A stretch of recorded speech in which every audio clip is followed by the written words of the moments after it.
As we wait now for the Supreme Court to render a decision about presidential immunity, Donald Trump is required once again to return to a New York courtroom.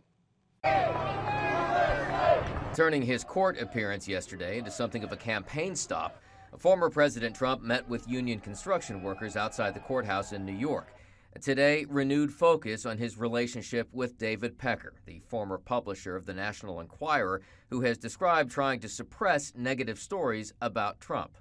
And despite accusations that he has violated a gag order, Trump railed on the case. This is a trial that should have never happened. This is a case that should have never been filed. You're bound to lose, you fascists bound to lose. No gag order outside the U.S. Supreme Court yesterday, as justices considered Trump's argument that presidents should enjoy broad immunity from criminal prosecutions, including the election interference charges he faces. Hard to imagine that a president who breaks the law is faithfully executing the law. The justices seemed skeptical of sweeping immunity claims, but they may settle on a more limited approach. I'm not focused on the here and now of this case. I'm very concerned about the future. I think what the case is going to come down to is how sweeping is the immunity that a president has, and what exactly does it include?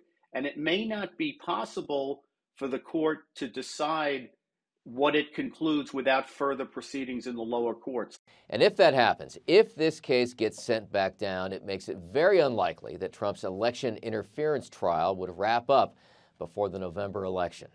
In Washington, Doug Luzader, Fox News.